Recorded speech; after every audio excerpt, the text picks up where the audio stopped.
Olá! Você sabia que o divórcio foi um tema tratado por Jesus no Monte das Bem-aventuranças? É isso mesmo. Seja bem-vindo, então, ao vídeo 17 do estudo do livro de Mateus. Nós estamos no capítulo 5, no versículo 31 e 32. É um tema que Jesus abordou, extremamente importante naquela época e nos dias atuais também, porque ainda há uma hermenêutica que a maioria das igrejas cristãs utilizam, mas que a gente precisa ter muito cuidado e analisar e interpretar não só essa fala, mas conjugada com outras falas de Jesus acerca do tema. E antes é preciso a gente compreender a realidade daquele momento, por que Jesus fala e o que isso tem a ver conosco hoje.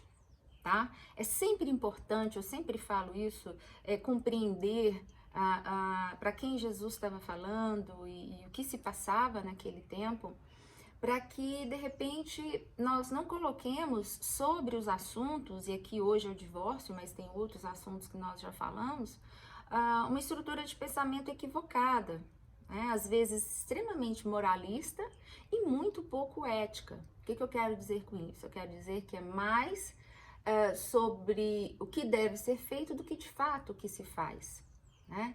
É aquela visão moral dos temas, olha, isso é certo, isso é errado, não faça isso, não faça aquilo.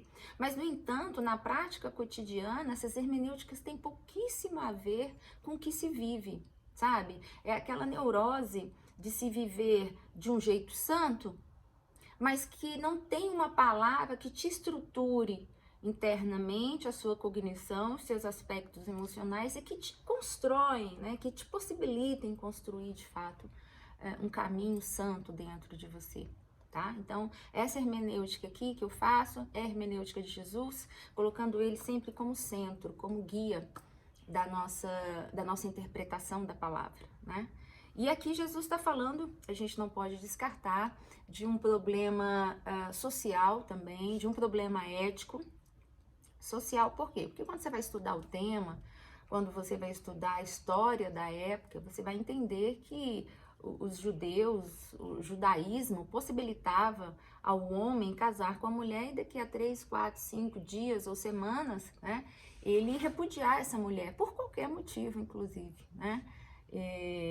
Não gostei, não deu certo, relação sexual ruim, sabe? Das mínimas coisas às maiores. E aí, é dentro desse contexto que nasce essa questão do divórcio, que já foi visualizada por Moisés, bem antes, que relativizou o casamento ali, porque ele viu que ou ele possibilitava o divórcio, ou não teria como se construir uma sociedade pacificada, né? Ou moralmente pacificada, pelo menos. E Jesus vai dizer, olha, Moisés falou isso. Eu, porém, vos digo que o divórcio só é possível no caso do adultério. E a pergunta é, por que no caso do adultério? Primeiro que a gente tem que entender que a questão do divórcio era uma questão social também, porque a mulher que muitas vezes era casada e se tornava uma escrava, né? A gente tem que entender aqui que casamento nessa época não tinha nada a ver com esse casamento romântico que nós temos hoje, que é mais uma ideia concebida no século XVII, no século XVIII, mas até então, em todos os livros de história, nos filmes, tudo que a gente vê, casamento sempre é um contrato. E nessa época aqui não era diferente. A ideia primitiva que se tinha é de que a mulher servia. E nesse sentido, quando ela era repudiada, ela se tornava uma escrava, se não da rua das prostituições, se tornava uma escrava dos seus próprios irmãos, da sua família, quando ela retornava para casa e quando a família a aceitasse. Isso, caso ela não fosse julgada por apedrejamento por um suposto adultério. E aqui Jesus fala, né? Jesus fecha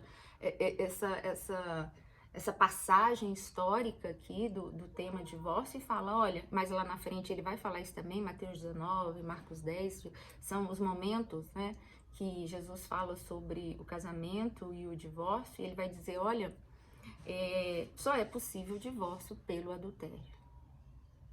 Por quê? Porque quem adultera, né, não ama. O amor não sabe trair. Simplesmente por isso. O amor não trai. O amor, ele não sabe oprimir. O amor, ele não sabe bater. O amor, ele não sabe enganar. Quem adultera, né? E aqui a palavra adultério, se você for entender o princípio adotado, né, que é você ter um outro relacionamento, a gente pode estender isso para uma prostituição, uma fornicação, né, uma relação extraconjugal qualquer. Inclusive, como eu disse no vídeo 16, inclusive virtualmente, né, porque o que importa é a intenção do coração. E aí, o amor, quando ele é a base dessa relação, ele não vai saber trair. Porque a gente tem que entender que o casamento, quando duas pessoas se casam, elas têm que estar dispostas a fazerem esse caminho que Jesus coloca lá em Mateus 19, que é de ser uma só carne. Precisa ter essa entrega, né? Precisa ter essa consciência de que eu estou me entregando numa construção diária. Né? Numa construção aonde eu vou me doar, o outro vai se doar. Porque diferentemente do amor entre dos pais com os filhos, aonde assim acaba sendo um amor incondicional, né? Que não é tão incondicional assim, mas é um amor fraterno. O amor conjugal, o amor entre um homem e uma mulher, ele não sobrevive só de amor fraterno. Porque o amor fraterno, em tese, ele não sobrevive, não se alimenta desse retorno da outra parte. O amor entre um homem e uma mulher, não. Uma mãe ama o filho, um pai ama o filho, ponto final. O filho pode fazer o que for, você ama. Você pode até não gostar dele em determinados momentos, porque ele se tornou uma pessoa desagradável. Você fala, olha, reprovo, não gosto, não estou gostando do que você está fazendo, você acaba desgostando, mas amá-lo e desejar o bem para ele e fazer o que você puder por esse filho, você vai fazer. Embora você reprove as atitudes dele e acabe não gostando dele. No entanto, o amor entre um homem e uma mulher, não. Precisa haver essa parceria. Quando o homem e a mulher se casam e não estão com esse objetivo de formar, de ter essa identificação um com o outro, de se doarem, aí não aconteceu um casamento.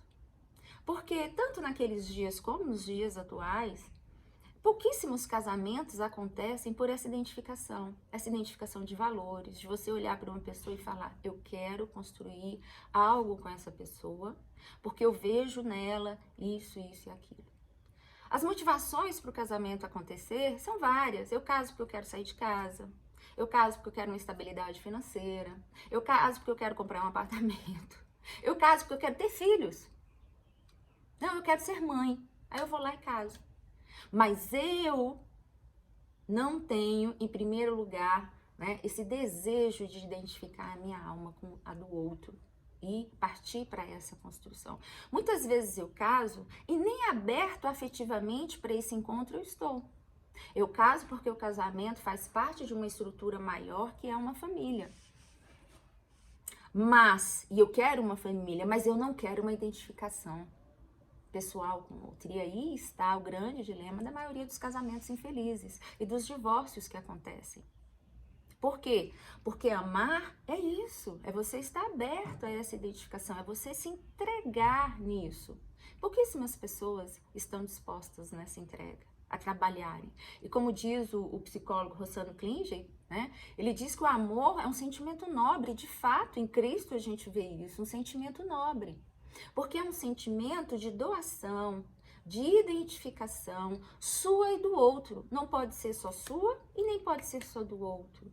Os dois têm que estar caminhando juntos, numa plena abertura de si mesmo, né? Da sua vida sentimental, caiu aqui, das suas afetividades um do outro. A gente precisa ter esse crescimento porque o amor, ele é isso. Né? Aquela ideia poética de que o amor é uma plantinha que você tem que regar? Sim, cabe aqui também. Porque precisa ter O que a gente vê muitas vezes é um ou outro, o homem ou a mulher, segurando casamentos porque não podem se separar, mas que não há esse compromisso mútuo de identificação, de se formar em uma só carne. Então Jesus vai dizer, olha, o divórcio, ele vai ser permitido nesses casos, né, de adultério. Por quê? Porque se há adultério, se há uma traição, né, ou se há divórcio nessa situação, porque não há amor. E toda vez que não houver essa identificação de uma das partes, haverá o quê? O que Paulo vai dizer de julgo desigual. O julgo desigual, né, infelizmente alguns ministérios cristãos fazem essa leitura, que é o crente com o descrente, que é uma leitura bem primal mesmo. Aqui eu levo você para uma leitura mais profunda. Não é o crente com o descrente. Porque tem muito descrente e crente casados juntos que tem um casamento maravilhoso. A questão não é essa. A questão é que mesmo os crentes, às vezes se casam dentro, né, de supostamente um julgo igual, porque creem nas mesmas coisas, mas têm valores completamente diferentes. Não estão abertos a essa identificação de se tornarem um.